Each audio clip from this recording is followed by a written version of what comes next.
Olá pessoal, tudo bem? Como vocês estão? Espero que todos estejam bem. Mais uma vez aqui Fernando Tolentino para que a gente possa conversar um pouco a respeito de processo civil, com enfoque agora na segunda etapa do exame de ordem.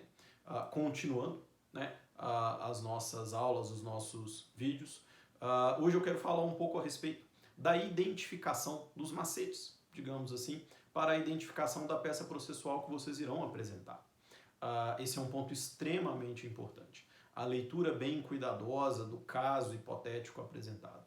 E a identificação da peça correta é algo fundamental. A gente sabe muito bem que a peça representa 5 dos 10 pontos e o próprio edital deixa claro que a indicação da peça inadequada leva à atribuição de uma nota 0, o que infelizmente significa a reprovação nesse exame. A gente costuma muito ouvir as pessoas falarem, poxa, não vou fazer segunda etapa em civil e processo civil, porque acaba sendo a área que tem a maior quantidade de peças, o conteúdo mais vasto e por aí vai. Não deixa de ser uma verdade que realmente a área do civil e do processo civil é aquela que tem a maior quantidade de peças distintas, vamos dizer assim. Todavia, a gente tem que destacar 2 pontos, até para desmistificar um pouco essa questão.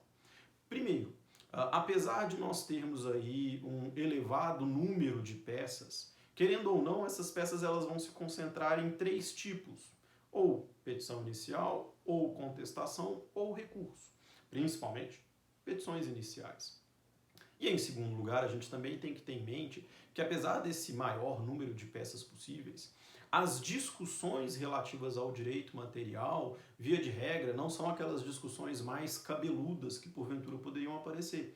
O examinador do direito civil e do processo civil, ele normalmente é um pouco mais, digamos assim, conservador nesse sentido e trabalha temas que são um pouco mais tranquilos de serem aí enfrentados por aquele que vai fazer a prova, por aquela que vai fazer a prova. Então, até com um certo incentivo, pensem de forma clara, aqueles que já estão fazendo aí os seus estágios ao longo dos anos de faculdade na área do direito civil e do processo civil, que realizar a segunda etapa do exame de ordem em civil e processo civil é algo que não é esse bicho de 7 cabeças que às vezes é narrado por certas pessoas.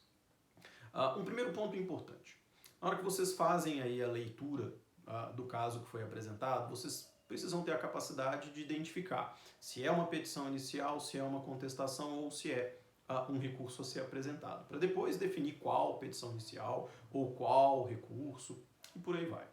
A gente vai dizer, olha, você fez a leitura, há a narrativa de um determinado problema por uma determinada pessoa, mas não há em nenhum momento a indicação de um processo já instaurado.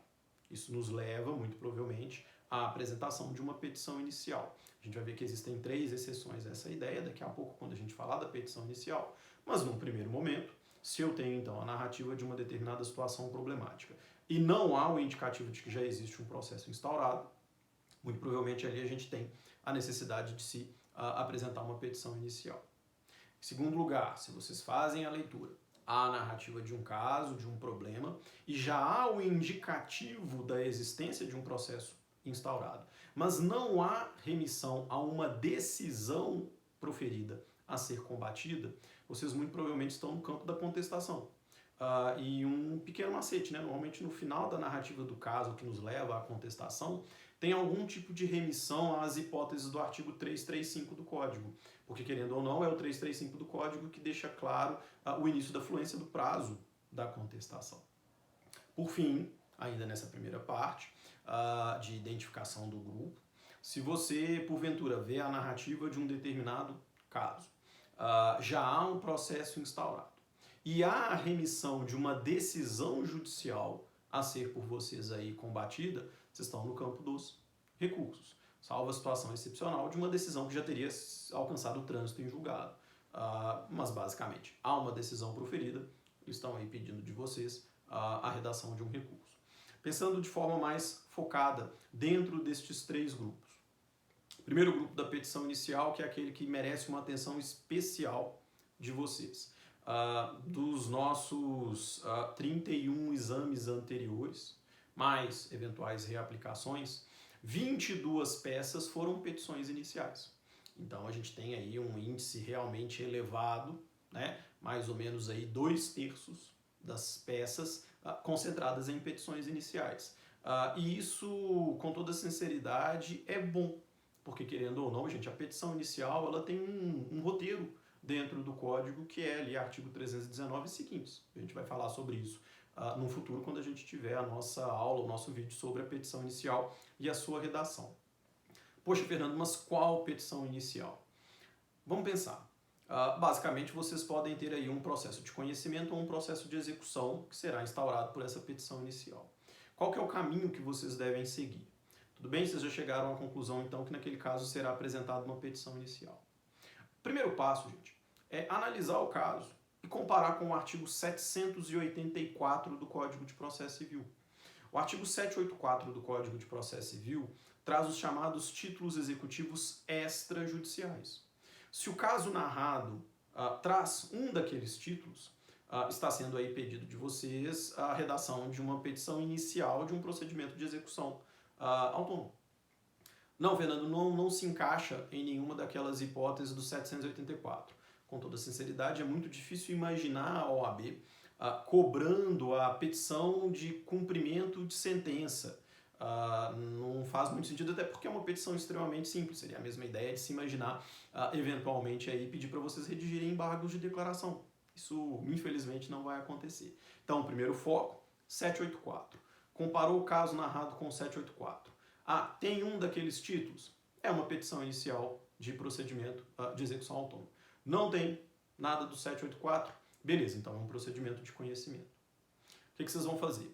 Peguem o código de vocês e abram no índice, lá no título 3º que versa sobre os procedimentos especiais. Eu não quero que vocês, nesse primeiro momento, leiam os artigos relativos aos procedimentos especiais. A gente ainda está identificando qual é a peça, a gente não está redigindo a peça. E nessa identificação, se a gente faz lá a leitura do índice, está lá procedimento, né, ou ação de consignação em pagamento, ação de exigir contas, ação possessória, ação de divisão e demarcação, e por aí vai. Da leitura do caso e da leitura desse índice, a gente consegue, de forma razoavelmente simples, identificar se se trata ou não se trata de um procedimento especial. Fernando, analisei lá o índice, analisei os procedimentos especiais e não se encaixou em nenhuma daquelas hipóteses. Beleza. Pode ser que, de forma residual, vocês tenham aí uma petição inicial de um procedimento especial da legislação extravagante.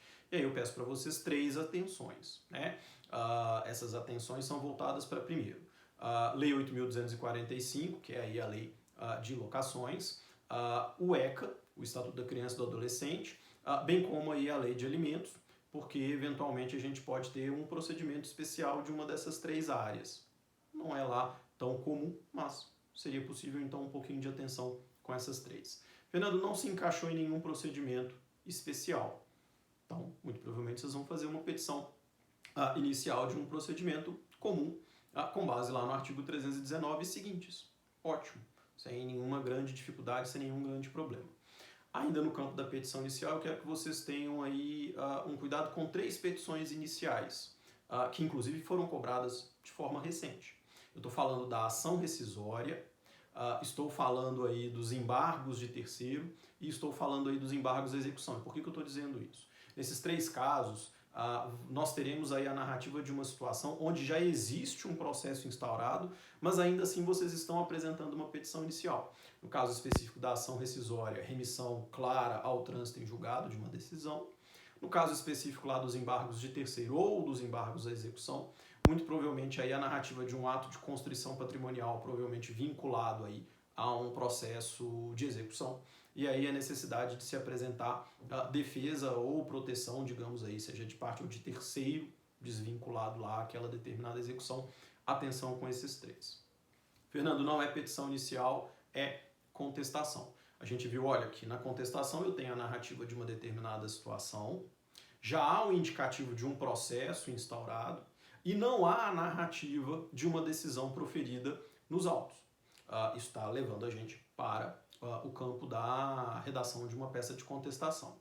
Eu quero que vocês prestem aí bastante atenção em 2 pontos. O primeiro deles, como eu já disse no início do nosso vídeo, que muito provavelmente o encerramento do caso que está sendo ali apresentado se encaixa em uma das hipóteses do artigo 335, porque é ele que vai demarcar de forma clara a abertura do prazo da contestação. Então vai dizer, olha, eventualmente teve uma audiência de conciliação e o acordo não foi obtido, ou eventualmente houve aí a juntada de um mandado ou a juntada de um AR, porque se tratava de um procedimento onde a audiência de conciliação não era possível, e por aí vai. Atenção a esse ponto. O segundo ponto dentro da contestação, que está até um pouco mais voltado à sua redação, e a gente volta nisso quando a gente for falar a respeito lá da peça da contestação, é que vocês aí sempre vão prestar muita atenção no artigo 337, que trazem as preliminares, bem como muita atenção no 343, que fala a respeito da reconvenção. No todo das peças cobradas desde a unificação do exame de ordem, a gente teve 2 contestações e uma reconvenção, sendo que essa reconvenção, inclusive na vigência do Código de 73, quando ela ainda era uma peça autônoma e separada aí, por completo da peça de contestação. Por fim, o nosso terceiro grupo é o grupo dos recursos. Pensando aí nesse terceiro grupo, a gente tem a narrativa de um determinado caso, a apresentação de um determinado problema, já há o indicativo de que um determinado processo foi instaurado e há o indicativo de uma decisão desfavorável àquele que te procura, né? E, obviamente, então, a gente está sendo ali chamado para questionar, para combater aquela determinada decisão judicial. Dentro desse ponto, dentro dessa questão, uma coisa fundamental é pensar em cabimento recursal. Isso é um ponto que tem que ficar muito claro na nossa cabeça, gente. A escolha do recurso vem do tipo decisório.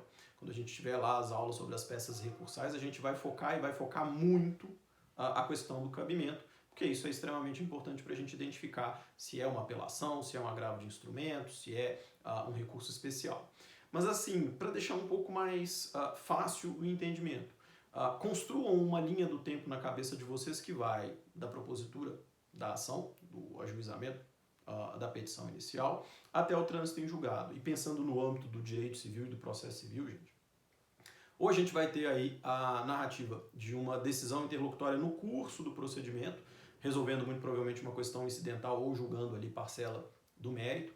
Com toda sinceridade, se for uma decisão interlocutória agravável, eles vão se encaixar em alguma das hipóteses do artigo 1015 do Código de Processo Civil. Dificilmente a OAB entraria lá na bola dividida para ficar discutindo se é a hipótese de taxatividade mitigada do tema 988 do STJ e por aí vai. Eles não vão fazer isso, até porque traria uma discussão muito grande e abriria-se a possibilidade para mais de uma peça.